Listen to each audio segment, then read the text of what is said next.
বাজছে এখন 10টা 15। প্রচণ্ড গরম লাগছে। দিদি এই জাস্ট গেল, 2 মিনিট হয়তো হয়েছে।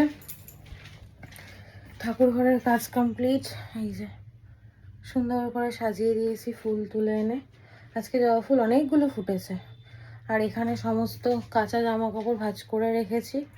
সোয়েটারগুলো অতনো জায়গায় রেখে দিয়েছে। প্রচণ্ড গরম লাগছে। আর এই ব্যাগটার মধ্যে রয়েছে কিছু জিনিস, যেগুলো জামা কাপড় জিনিস কি বলছে, গরমে সব হচপচ হয়ে যাচ্ছে, যেগুলো পল্টুদার কাছে পাঠাবো আয়রন করতে। আর কাঁচা ধোয়া তো লেগেই রয়েছে। এই যে কেচে দিয়ে গেছে, আমি মেলে দিয়েছি।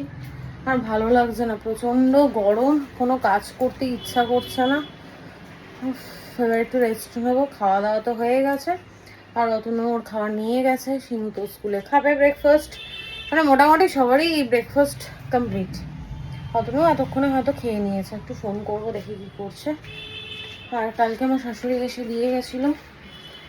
আজকে আমি এই ভিডিওটার সঙ্গে অ্যাড করে দেবো। কালকে যেহেতু আমি কোনো ভিডিও করিনি, তো ওরা এসেছিলো বলে একটু ক্যামেরা অন করেছিলাম। কালকে আমার শাশুড়ি আর মাসি শাশুড়ি দুজনেই এসেছিলো। আমার শাশুড়ির ওই টেস্টের রিপোর্টগুলো ভালো এসছে, টেনশনের কিছু নেই। শুধু ওই টিউমারটা অপারেশন করতে হবে, ব্যাস এইটুকু। আমি বলেছিলাম তোমাদের সঙ্গে শেয়ার করব। আরও একটা কথা তোমাদের সঙ্গে শেয়ার করব, যেটা আমি ঘুরতে গিয়ে খবর পেয়েছিলাম। তার এক জায়গায় বসে ঘুরতে গিয়ে খোঁজ পেয়েছিলাম, চারিদিকে না এত চুল, কি আর বলবো।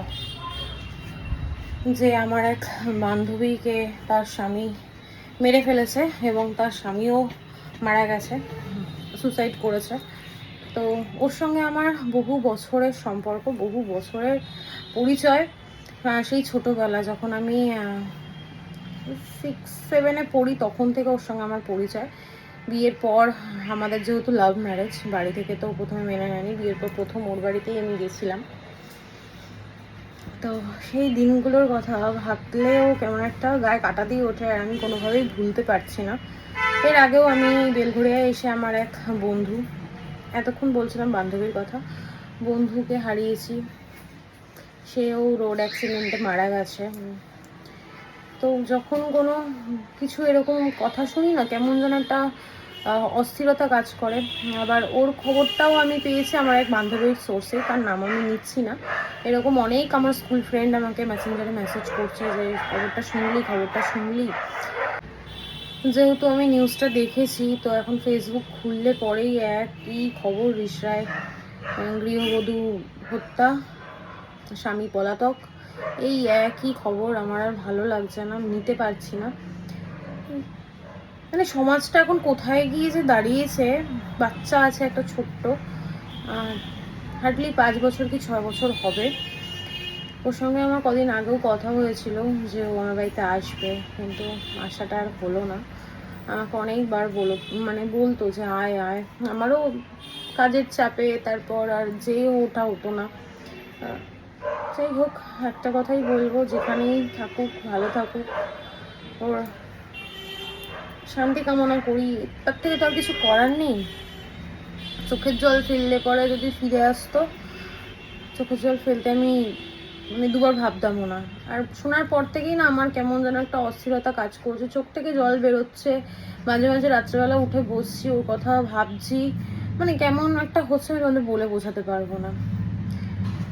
এটাই তোমাদের সঙ্গে শেয়ার করার ছিল, যে আমার মন মেজাজ সত্যিই ভালো নেই।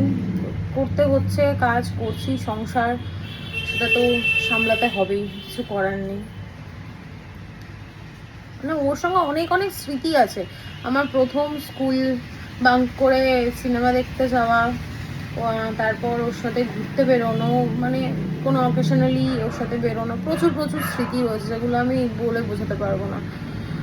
যাদের এরকম কাছের কেউ হারিয়েছে তারা রিলেট করতে পারবে। বাচ্চাটার কথা ভাবি যে বাবা মা একই সঙ্গে চলে গেল, বাচ্চাটা তো অনাথ হয়ে গেল। বাচ্চাটার কথা অ্যাটলিস্ট ভাবতে পারতো। আমি কিছু বলার নেই। যাক, কি আর বলবো, কিছু বলার নেই। ভালো থাকুক আর কি। মামাম, তোর মতো পাগল কি এক পিসি আছে স্কুলে, নাকি আরো 2-4টে আছে? আরো 2-4টে আছে। তার মানে ও যে পাগল সেটাও স্বীকার করলো না, তুই তো বললি। একদমই না। যাই হোক, সিনু চলে এসছে স্কুল থেকে, অনেকক্ষণ আগেই এসছে। ওকে পাঠিয়েছিলাম মায়ের কাছে, কারণ আমি স্নানে গেছিলাম। আমার না কথা একটু হচপচ হয়ে যাচ্ছে, কারণ আমার শরীরটা ভালো লাগছে না। স্নানে গেছিলাম আর সেই সময় বুধমামা ওকে নিয়ে আসছিল। তা আমি আবার অতনুকে ফোন করে বললাম যে ওকে মায়ের কাছে রাখো, আমি স্নান করে বেরোই, তারপর ওকে যেন দিয়ে যায়। ও আসলো, স্নান টান করলো, এখন ময়েশ্চারাইজার মাখছে, তারপর জামা কাপড় পরবে। আমার স্নান পুজো কমপ্লিট, এখন আমি লাঞ্চ করব। ও করবে না, ও স্কুল থেকে লাঞ্চ করে এসছে, ওর পাপা আসলে তারপরও লাঞ্চ করবে। আমার এখন ভালো লাগছে না, আমি লাঞ্চ করে এখন একটু রেস্ট নেবো।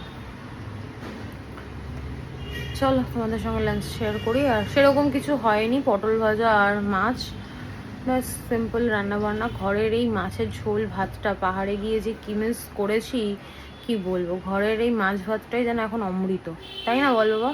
হ্যাঁ, দইটা বাদ দেওয়া হবে না, ওপরেই পড়ো, ওপরেই পড়ো। হ্যাঁ, এরকমভাবেই পড়তে হয়। জামা প্যান্টগুলো ছোটো হয়ে যাচ্ছে রে বাবা। চলো পরে দেখা হচ্ছে। এই হচ্ছে আজকে আমাদের লাঞ্চের মেনু, মাছের ঝোল, পটল ভাজা। শিনু বললে একটু খাবে, তাই ওর জন্য একটা মাছ নিয়ে নিলাম। চলো মাম্মা খেয়ে নি। এই এসি চলছে, দরজাটা বন্ধ কর।